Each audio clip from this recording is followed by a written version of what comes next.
வார்த்தையே வெல்லும் இந்த 2வது எபிசோடுக்கு உங்களை வரவேற்கிறோம். போன நிகழ்ச்சி உங்களுக்கு ரொம்ப பிரயோஜனமாக இருந்திருக்குன்னு கத்தருக்குள்ள நம்புகிறோம். இந்த நிகழ்ச்சியிலையும் நம்ம கூட மகள் ஃபெய்த் வந்திருக்கிறாங்க. வாங்க நேரடியாக அவங்கக்கிட்ட நம்ம சில கேள்விகளை கேட்க போகிறோம். பிரைஸ்லாட்மா. ரொம்ப சந்தோஷம். போன எபிசோடில் நீங்கள் கொண்டு அந்த ஈக்குவாலிட்டி பற்றி, சம உரிமை, பெண் சம உரிமை பற்றி ரொம்ப நல்லா இருந்துச்சு. அந்த கருத்துக்கள் நிறையா, அதுவும் ஒரு பெண்ணாக இருந்து சொல்லும் போது அது இன்னும் உண்மையான வெளிப்பாடாக இருக்கும். அது என்னதான் யார் நான் பேசுனதை விட நீங்கள் பேசுகிறது ரொம்ப நல்லா இருந்தது. இப்போ நாம ஒரு விஷயத்த பார்க்க போகிறோம். என்ன பார்க்க போகிறோம் இன்னைக்கு நம்ம? இன்னைக்கு நம்ம வந்து விடோஸ் பத்தி பார்க்க போறோம். அண்ட் தென் விடோ ரீமேரேஜ் பத்தியும் பார்க்க போறோம்.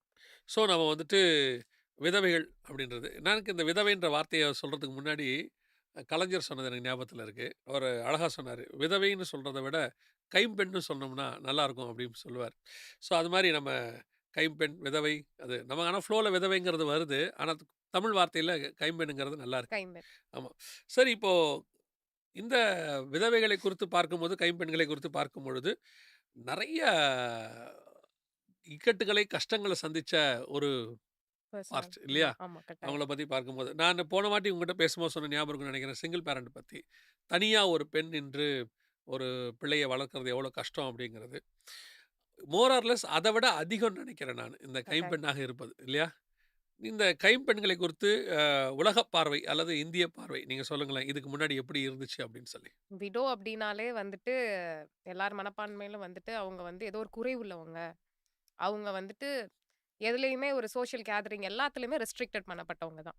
இது வந்து இப்ப இருக்கிறது கிடையாது. இப்போ ஓரளவு மாறி இருக்குன்னு நம்ம நம்புறோம். பட் ஆனா இன்னும் நெறைய ஏரியாஸ்ல மாறல. நெறைய கருத்துலாம் சொல்றப்ப இப்படி இல்லாம இன்னும் இருக்கு அப்படின்னு யோசிக்க வைக்கிற இடங்கள்லாம் நான் பார்க்குறேன் இப்ப. ஆனா, இப்ப வந்து நம்ம வேர்ல்ட் வியூல பார்த்தோம்னா, ஏன்ஷியன்ட்ல இருந்து ஹிஸ்டரியில பார்க்குறப்போ, கோட் ஆஃப் ஹம்முரபில வந்துட்டு ரீமேரேஜ் பண்ணிக்கலாம். ஆனா வித் லிமிட்டேஷன் அண்ட் ரெஸ்ட்ரிக்ஷன்ஸ் குடுத்திருக்காரு. லிமிட்டேஷன், ரெஸ்ட்ரிக்ஷன்ஸ்னா எனக்கு அது புரியல. அது எப்படி கொஞ்சம் தெளிவா சொல்லுங்களேன். யார பண்ணணும்? யார் சொல்லி பண்ணணும்? எதுக்கு பண்ணணும்? அந்த மாரி நெறைய ரெஸ்ட்ரிக்ஷன்ஸ். ஓகே. ஆனா பண்ணலான்னு சொல்லுவாங்க. பட் ஆனா அவங்கள பண்ண விடாம பண்றது தான் அவங்களோட அந்த சட்டதிட்டம் வந்து எப்படின்னா, பண்ண விடாம பண்றதான பண்றதுக்கு சட்டமா என்னென்ன இருக்கும். ஆமா. பண்ணிக்கங்க. ஆனா இதெல்லாம் ஃபாலோ பண்ணுங்க. பண்ணுன அதுக்கு நம்ம பண்ணாமயே இருக்கிறது பெட்டர்ன்றவங்களுக்கு மனப்பான்மை வந்துரும். நீட் மாரி. நீங்க டாக்டருக்கு படிக்கலாம். ஆனா இத நீங்க எழுதுனா தான் படிக்க முடியும்ன்றது, படிக்கக்கூடாதுன்றதுக்கான ஒரு அடையாளம் மாரி ஆயிடும் அது. இல்லையா? ஓகே. ரைட்டு. அடுத்து சுமேரியா அண்ட் அஸ்சிரியன் நாகரிகத்துல போய் பார்த்தோம்னா, சோஷியலா வந்து மேரேஜ் பண்றதே டிஸ்கரேஜ் பண்ணியிருக்கிறாங்க. அப்புறம் அவங்களுக்கு ஃப்ரீடமே ரெஸ்ட்ரிக்ட் பண்ணப்பட்டிருக்கு. உணவு குடுக்குறது, ஷெல்டர் குடுக்குறதே ஒரு பெரிய விஷயமா சுமேரியன் நாகரிகத்திலயும், அசிரியன் நாகரிகத்திலயும் பார்க்கப்பட்டிருக்கு. சுமேரியன் சிவிலைசேஷன் நாகரிகம்ங்கிறது வந்து இண்டஸ் வேலி சிவிலைசேஷன் சொல்லுவாங்க. சிந்து சமவெளி நாகரிகம்னு சொல்லுவாங்க. அதற்கு கொஞ்சம் முந்தைய உள்ளதுன்னு பேசப்படுது. சில நேரத்தில அது வந்து அதுக்கு ஈக்குவலாகவும் பேசப்படுது. பாபிலோனிய நாகரிகத்துக்கு கிட்ட ஆமா. முற்பட்டது தான் சுமேரியன். சிந்து சமவெளிங்கிறது நம்முடைய நாகரிகம். நம்ம தமிழர் நாகரிகம்.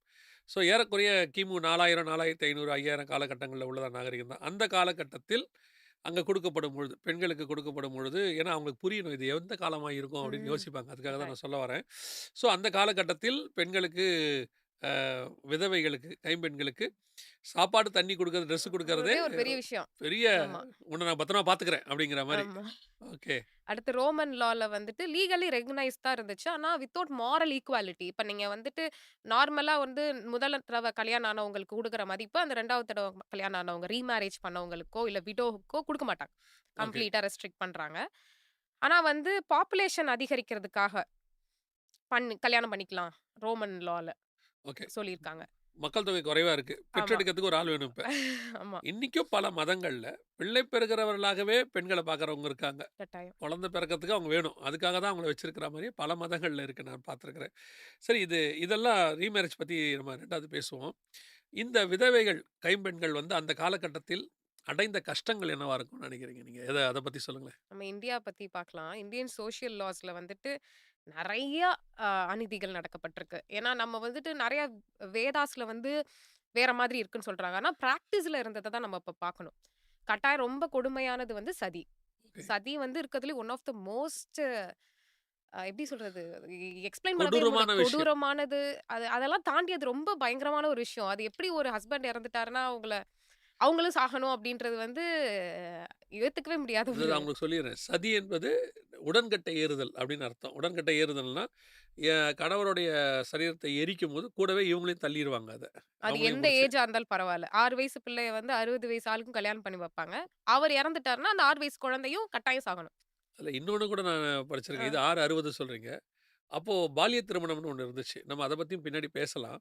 குழந்தை திருமணம். குழந்தை திருமணம் அப்படிம்பாங்க. அந்த குழந்தை திருமணத்தில அந்த பையன் விளையாட போன இடத்துல செத்துட்டான்னா, அந்த அந்த 5 வயசு பிள்ளையும் சாவடிச்சுருவாங்க. கூடவே சாவடிச்சுருவாங்க. அதான் பிராக்டிஸ் ஆஃப் சதி. ஏன்னா பிராக்டிஸ் ஆஃப் சதி அது. உடன்கட்டை ஏறுதல். ஓகே. மத்தபடி அப்படி ஒருவேளை இந்த சதி ஏறாமல் விதவையா இருக்கிற நான் வந்து என் ஹஸ்பண்ட் இறந்துட்டாலும் நான் சாக மாட்டேன் அப்படின்றவங்களுக்கு இன்னும் கொடுமை. ஓகே. அது எப்படின்னா, "நீ சதியில சாகலையா? நீ உடன்கட்டை ஏறுதல்ல சாகலையா? இப்போ நான் உனக்கு ஒரு வேற ட்ரீட்மெண்ட் குடுக்குறேன்." அந்த ட்ரீட்மெண்ட்ட பார்க்குற பெண்கள் வந்து, நானு உடன்கட்டை ஏறுதல்ல சாகுறதே பெட்டர் அப்படின்றத யோசிக்க வைக்கிற மாரி ஒரு பிராக்டிஸ் நம்ம இந்தியால இருந்தது. அது என்னன்னா, அந்த விமன வந்து ஹஸ்பண்ட் இறந்த உடனே மொட்டை அடிச்சுருவாங்க. ஓ! எந்த ஒரு ஆர்னமென்ட்டும் போடக்கூடாது. ஒயிட் சாரி கட்டி ஒரு இடத்துல, ஒரு வீட்ல யார் இருந்தாலும் அதுல வந்து ஒரு பர்ட்டிகுலர் பிளேஸ் அந்த பெண்களுக்காகவே ஒதுக்கி வச்சுருவாங்க. அந்த இடத்துல தான் அவங்க இருக்கணும். அவங்க இன்னும் ரொம்ப கொடுமையானதுன்னா, அவங்க சிரிச்சா கூட, அவங்களுக்கு ஒரு ஹாப்பினஸ் வந்துருச்சுன்னா, அதுக்கு பனிஷ்மென்ட் குடுப்பாங்க. ஓ! சிரிச்சதுக்கு. ஹாப்பியா நீ ஏன் இருக்க? ஏன்னா அது எப்படி பார்க்குறாங்கன்னா, ஹஸ்பண்ட் இறந்துட்டாங்கன்னா, அவங்க ஒரு சின் பியரர். அவங்க வந்து ஒரு பாவி. ஓகே. ஏன்னா அவங்க ஹஸ்பண்ட் இறந்ததுக்கு முழு காரணமே அந்த விமன் தான். அவ ராசி அப்படின்ருவாங்க. அவ ராசி. அவள கல்யாணம் பண்ண ராசி அவன் செத்துட்டான். ஆமா. ஓகே. அவ அவன் தான் குடிச்சு காரணம். செத்தாலும் கவலை இல்ல ஆ அத பத்தி. அதில என்ன எப்படி இறந்தாலும் பரவால்ல. அவங்க தான் காரணம். ஓகே. அப்படி சொல்லி ஒரு கோட்பாடு இருந்தது. அவங்களுக்கு வந்து சாப்பாடு ரெஸ்ட்ரிக்ஷன்ஸ் பயங்கரமா. இனிப்பு வகைகள், நெய் அந்த மாரி எதுவுமே குடுக்க மாட்டாங்க. அதே மாதிரி ஒரு பயங்கர பெரிய ஒருத்தவங்களுக்கு மேரேஜ் நடக்குது, இல்ல பெரிய ஃபெஸ்டிவ் சீசன்லாம் இருந்ததுன்னா, முழு நாளுமே அவங்க சாப்பிடக்கூடாது. அவங்க அதுக்காக விரதம் இருந்து அத ஆஸ்பீஷியஸ் படுத்தணும். ஆனா அவங்க வந்து ஒரு ஆஸ்பீஷியஸ் இல்லாதவங்க. ஆனா அந்த டேல வந்து அவங்க வந்து ஃபாஸ்டிங் இருந்து அத கனப்படுத்தணும். அந்த மாரி நெறைய இருந்திருக்கு. காலையில எந்த ஆணையும் பார்க்கக்கூடாது. தலைய கீழ தான் இருக்கணும். காலைல எந்திரிச்சு அவங்களோட வேலைகள முடிச்சுட்டு உள்ள போயிடணும். இந்த சாப்பிடுற விஷயம் சொன்னீங்கல்ல, இதுக்கு ஒரு எங்க ஊர்ல கொலைக்கல் லாங்குவேஜ் ஒண்ணு சொல்லுவாய்ங்க. சப்பக்கட்டு கட்டுறாங்கம்பான். அதாவது சும்மாவாவது ஒரு ஒரு குரூப் உட்காந்து இதுக்கும் ஆதரவா பேசிக்கிட்டு இருப்பான். ஏன்னா எல்லாத்துக்கும் ஆதரவா பேசுறவங்க இருக்காங்கல்ல.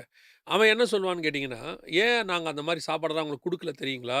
அவங்க வந்து தனித்து இருக்கிறாங்கல்ல. அவங்க வாழ்க்கைக்கு ஆண் துணை இல்லாததுனால, அவங்களுடைய உணர்வுகளை எல்லாம் நம்ம என்ன செய்யணும்? கட்டுப்படுத்தணும். கட்டுப்படுத்துறதுக்கு நான் இந்த மாரி இது எனக்கு கேட்கறதுக்கு எப்படி இருக்கும்னு கேட்டீங்கன்னா, ஒருத்தன குடிகாரன குடிக்க விடாம தடுக்க முடியல. அதனால நான் என்ன பண்ணிட்டேன்னு சொன்னா, டாஸ்மார்க் இல்ல. அவன வந்துட்டு குடிக்க வைக்கிறதுக்கு சட்டம் போட்டு, இவ்வளோ குடின்னு நான் சொல்லிட்டேன். நான் இவ்வளோ குடின்னு சொன்னதுக்கு அர்த்தம் என்னன்னா, என்ன அவன குடிக்க விடாம தடுக்க முடியலன்னு. அதுக்கு இன்னொரு கல்யாணம் பண்ணி வச்சா அந்த பிரச்சனை சால்வ் ஆயிரும்னு மண்டையில ஏறாது. உண்மதான். இல்லையா? அவங்க தான் திருப்பி திருப்பி சப்ரஸ் ஆகி இருக்கணுமே ஒழிய, அவங்களுக்கு இன்னொரு கல்யாணம் பண்ணி வைக்கணும்னு அவன் மைண்ட்ல ஏறவே ஏறாது. ஏறாது. இதுதான் கேட்டா இவன் இதுக்கு சொல்லுவான். நாங்க ஏன் அந்த மாரிலாம் சாப்பிடாம தடுத்து நிறுத்துனோம்னா, ஏன் அதுக்கு இன்னொரு கல்யாணம் பண்ணி வச்சுட்டு போயிட்டா என்ன? இல்லையா? கட்டாயம். சரி. அதே மாதிரி அவங்க வந்து மிச்ச ஆண்களுக்கு இடரலா இருந்துருவாங்க. ம். அது ஒரு பெரிய விஷயம். கல்யாணம் ஆன ஆண்களுக்கு அவங்க இடரலா இருந்துருவாங்க. அதுவும் ஒரு இதா வச்சிருக்காங்க. அதே மாரி அந்த சதி பிராக்டிஸ் பண்றவங்க வந்து ஒரு லாயல் ஒய்ஃப், ம். Faithful wife. அது வந்து ஒரு பெரிய விஷயம். அவங்க பண்ணிட்டாங்கன்னா, ஒரு பெரிய கடவுளுக்கே தொண்டாற்றுன மாதிரி பார்க்கப்பட்டிருக்கு அந்த காலத்துல. ஓகே. ஏன்னா, இது வந்து ஒரு காடுக்கு வந்து அவங்க ஒய்ஃப் வந்து ஆனா அந்த கதையில பார்த்தீங்கன்னா, அவங்க விடோவா இருக்க மாட்டாங்க. ஓகே. அதுதான் பெரிய விஷயமே. அவங்க அவங்க ஹஸ்பண்டுக்காக அத செய்வாங்க. சதிக்குள்ள போவாங்க. அதுதான் அது கான்செப்ட். ஆனா இவங்க அத வந்து விடோவாவே இருக்க மாட்டாங்க. அதுதான் ரொம்ப ஒரு பார்க்கக்கூடிய விஷயம். இப்ப அவ ஹஸ்பண்ட் இறந்துட்டாங்கன்னா, அவங்களும் சாகணும். அப்படின்றது கான்செப்ட் அந்த கதையில இல்ல. பட் ஆனா இவங்களா அத உருமாற்றிக்கிட்டாங்க. ஓகே. இவர் வந்து கடவுள் கிட்ட போயிட்டாருன்னா, நீயும் போயிடணும். கூட போயிட்டேன்னா, அது வந்து ஒரு you are the loyal wife. போகலைன்னா யூ ஆர் நாட். எந்த ஒரு வேதமுமே உருவாக்கப்படுகும்போது தீமைக்காக உருவாக்கப்படல. ஆமா. ஆனா, அத கையாண்டவங்க தீமைக்காக கையாண்டுட்டாங்க. ஆனால் அதுக்கு பிறகு அந்த வேதங்கள் திருத்தி எழுதப்பட்டு, அது தீமைக்கு ஏதுவான வேதங்களாக மாறிடுச்சே மாறிடுச்சு. ஒழிய, கட்டாயம். ஆனா எந்த ஒரு காரியமும் எழுதப்படும் பொழுது, மனுஷனுடைய தீமைக்காக எழுதப்படவே இல்ல. மனுஷனுடைய நன்மைக்காகவும் ஒரு வரைமுறைக்காகவும் தான் எழுதப்பட்டது. சில வேதங்கள் இருக்கலாம். மனுஷ தீமைக்காகவே எழுதப்பட்ட வேதங்களும் இருக்கலாம். நம்ம அந்த டிஸ்கஷனுக்குள்ள போகல. ஆனால் எந்த ஒரு காரியத்திலயும் பெண்ணை இப்படிதான் நடத்தணும்னு சொல்லி ஒரு நான் இப்படி சொல்லுவேன். எந்த கடவுளும் பெண்ணை இப்படி நடத்த சொல்லல. கட்டாயம். அப்படி நடத்த சொன்னா, அது கடவுளே இல்ல. கரெக்ட். என்னை பொறுத்த வரைக்கும். உண்மதான். ஸோ, இந்த மாரி மொட்டை அடிச்சு, இத போட்டு யாருக்கு முன்னாடி வராத, ஊருக்குள்ளேயே இருன்னு சொல்ல, எனக்கு என்னன்னா, இத வந்து தன் சொந்த மகளுக்கும், இதுக்கும் செஞ்சிருக்கிறாங்க. அது எப்படின்னு தான் எனக்கு அது புரியவே இல்ல. செஞ்சிருக்காங்க. அதுவும் இந்த சின்ன பிள்ளைங்கள யோசிச்சு பாருங்களேன். 6 வயசு பிள்ளைங்க, 7 வயசு பிள்ளைங்க விளையாட ஆசைப்படுவாங்க. அவங்கள அந்த இடத்துல அவங்களுக்கு புரியாது. புரிய வைக்கிறதே ஒரு பெரிய விஷயமா இருக்கும். அவங்க என்ன பாவம் பண்ணாங்க? என் கண் பார்வையில அந்த குழந்தைங்களுக்கு என்ன தெரியும்? ஒண்ணுமே தெரியாது. வயசானவங்களும் ஈக்குவலி சஃபர்ட் தான். பட் ஆனா அந்த குழந்தைங்களலாம் வந்துட்டு எவ்ளோ ஒரு பின்போக்கான மனநிலைமை நம்மளுக்கு பிற்போக்கான மனநிலைமை இருந்தா நம்ம அந்த மாரி ஒரு ஆக்டிவிட்டில ஈடுபடுவோம். நான் ஒரு 30 வருஷம், 40 வருஷம் முன்னாடி படம் பார்த்துருக்கிறேன். அப்பல்லாம் அந்த மாரி அத வந்து ஒரு கௌரவமா படத்துல காட்டுவாங்க. சின்ன பிள்ளைகள் வந்து வெள்ளை கலர் ட்ரெஸ்ஸ போட்டு வெறும் பொட்டு வைக்காம, அந்த ஊருக்குள்ள இருக்கிறத, அத வந்து சாமி மாரி பார்ப்பாங்க, அந்த பிள்ளைய. அது எவ்வளோ ஒரு பிற்போக்குத்தனம்ங்கிறது வந்து நமக்கு அப்ப சின்ன வயசு நமக்கு அது தெரியாது. புரியாது. நம்ம அது படமா தான் பார்த்துக்கிட்டு இருந்தோம். ஒரு காலகட்டத்தில் நாமும் பழகுறோம். நம்ம வீட்ல பெண்கள் இருக்கிறாங்க, தாய் இருக்கிறாங்க அப்படின்னு பார்க்கும்போது தான், அது எவ்வளோ ஒரு அவங்க வந்து மீடியா வழியாக அன்னைக்கு எவ்வளோ தூரம் ஏன்னா மீடியா வந்து அன்னைக்கு உள்ளத தான் எடுத்து சொல்லுச்சு. அப்போ அதெல்லாம் வந்து எவ்வளோ சர்வ சாதாரணமா இருந்திருக்கு அப்படிங்கிறத பார்க்க முடிஞ்சுச்சு அதில நானு. ம். ஸோ இப்பவும் அது தொடருதா? நீங்க நீங்க நினைக்கிறீங்களா? அந்த மாரி விடோக்களுக்கு அதாவது கைம்பெண்களுக்கு வந்து இப்பவும் அந்த மாரி கொடுமைகள் இழைக்கப்படுறத நீங்க பார்க்குறீங்களா? சதி அபாலிஷ் பண்ணிட்டாங்க. ச ஐ திங்க் இந்த இந்த சதி அபாலிஷன்ங்களா? சாரி நீங்க அடுத்து அ போறதுக்குள்ள கேட்டுறேன். இந்த அபாலிஷ்க்கு அ யாருடைய பங்கு பெருசா இருக்குன்னு நீங்க நினைக்கிறீங்க? நம்ம இந்தியன் சொசைட்டி படி பார்த்தா, ராஜாராம் மோகன் ராய தான் நம்ம தலை தூக்கி பேசுவோம். கட்டாயம் அவர் பங்கு இல்லைன்னா நடந்திருக்காது தான். கண்டிப்பா. பட் ஆனா மிஷனரீஸோட பங்கு வந்து இன்றியமையாதது. அது இது வந்து ராஜாராம் மோகன் ராய்க்கு பின்னாடியா? முன்னாடியா? தி சேம் சேம் காலகட்டம். பீரியட்ல ம். காலகட்டத்தில. ஓகே. அப்போ மிஷனரீஸ் வந்துட்டு எவ்ளோ வந்துட்டு இந்தியாக்குள்ள வந்துட்டு முக்கியமா நான் வந்து பிரிட்டிஷ் கவர்ன்மெண்ட் எப்படி பண்ணாங்கன்றது அது டிஃபரண்ட் சினாரியோ. ஆனா மிஷனரீஸ தான் நான் பார்க்குறேன். எவ்ளோ அறியாமைன்ற இருள வந்து நம்ம இந்தியால இருந்து எடுத்தவங்க மிஷனரீஸ்ன்றது நான் ஸ்ட்ராங்கா பிலீவ் பண்றேன். அதுதான் உண்மையும் கூட. நமக்கு ப்ரூஃபும் இருக்கு அதுக்கு. ப்ரூஃப் இருக்கு. அது ரெஸ்ட்ரிக்ட் பண்ண முடியாது. யாருனாலும் இல்ல அப்படின்னு சொல்ல முடியாது. நம்ம வந்து எல்லாருக்கும் கல்வி கிடைக்கணும். அந்த ஜாதிக்கு மட்டும் தான் கல்வி கிடைக்கணும்ன்ற இந்த இடத்துல எல்லாருக்கும் கல்வி கிடைக்கணும்னு கொண்டு வந்தது மிஷனரீஸ் தான். அது நெறைய அரசியல்வாதிகளும் ஒத்துக்கிறாங்க இப்போ. ஓகே. ஆமா, மிஷனரீஸ் இல்லன்னா அது நடந்திருக்காது அப்படின்றத நம்புறாங்க. அது உண்மையும் கூட. இப்ப நம்ம பார்த்தோம்னா William carry. Okay. William carry தான் வந்துட்டு பயங்கரமான விஷயங்கள்லாம் இதுல பண்ணியிருக்காரு. அவர் ஃபர்ஸ்ட் இத வந்து பார்க்குறப்ப, இப்படி ஒரு பிராக்டிஸ் இந்தியால இருக்கா? அப்படின்றது அவர் ரொம்ப ஆச்சரியத்துக்குள்ள ஊட்டுது. அப்ப அவரும், அவரோட ஃபிரெண்ட்ஸ் ஒரு 2 பேர் சேர்ந்து Joshua Marshman and William Ward அப்படின்னு சொல்ற இந்த 2 பேரும் சேர்ந்து Joshua Marshman, and William William Ward. Ward. அவங்க ஆக்சுவலா நீங்க தான் இப்போ எனக்கு தெரிஞ்சு ரொம்ப நாளைக்கு அப்புறம் இந்த பேர ஜனங்களுக்கு தெரியப்படுத்துறீங்கன்னு நெனைக்கிறேன். ஏன்னா வில்லியம் கேரிய எல்லாருக்கும் தெரியும். ஆமா. பட் கூட 2 பேர் போராடி இருக்கிறாங்கன்றது இப்ப தான் தெரியுது. அந்த ஓகே. செரம்பூர் மிஷன் அப்படின்னு ஒரு மிஷன் ஆரம்பிக்கிறாங்க. அது நெறைய பேருக்கு தெரியும். அந்த மிஷன்ல இருந்து இவர் என்ன பண்றாருன்னா, இவர் ஒரு வித்தியாசமான ஒரு விஷயம் பண்றாரு. இதெல்லாம் வந்து டாக்குமென்டேஷன் பண்றாரு. ஏன்னா, இப்ப நம்ம ஒரு விஷயத்த சொல்றோம்னா, இது உண்மையா, பொய்யா அப்படின்னு தெரியாது. அத எழுத்துப்பூர்வமாக எழுதி, என்ன நடக்குது அப்படின்றத ஃபுல்லா எழுதி, இங்கிலாந்துக்கு அனுப்புறாரு. ஓகே. ஈஸ்ட் இந்தியா கம்பெனி சர்க்கிள்ஸ்க்கு அனுப்புறாரு. அதுக்கப்புறம் இவாஞ்சலிக்கல் மிஷனரீஸ்க்கு மினிஸ்ட்ரிஸ்க்குலாம் அனுப்புறாரு. இந்த மாரி இந்தியால ஒரு வேலை நடக்குது. அப்படின்ற அந்த under the pressure of William Carey's documentation அவர் அவங்க என்ன சொல்றாங்க, "இன்னும் டாக்குமெண்ட் பண்ணுங்க. நம்ம இத கட்டாயம் ரெஸ்ட்ரிக்ட் பண்ணது வந்து ஒரு பேட் ரிச்சுவல். இத நம்ம கட்டாயம் தடுக்கணும்னு" சொல்லிட்டு, அப்பதான் இவங்க வந்து அது ஒரு ப்ராசஸ்க்குள்ள கொண்டு வராங்க. ஒரு ரெக்கார்ட் பண்ணுங்க அப்படின்னு சொல்லிட்டு வில்லியம் கேரிக்கு இந்த மிஷன் மூலமா சொல்றாங்க. இது வந்து ஒரு 12 இயர்ஸ் பீரியட்ல வந்து இத நீங்க டாக்குமென்டரி பண்ணுங்கன்னு சொல்றாரு. 1815 டூ 1828 வரைக்கும் 12 இயர்ஸ் டைம் பீரியட்ல பண்றாங்க. 8000 பிளஸ் சதி நடந்திருக்கு அந்த அந்த காலகட்டத்துல. 12 வருஷத்துல மட்டும். வெறும் டாக்குமென்டட், அன்டாக்குமென்டடா எவ்ளோ நடந்திருக்கும்? அத விட 100% கூட்டிக்கணும் நம்ம.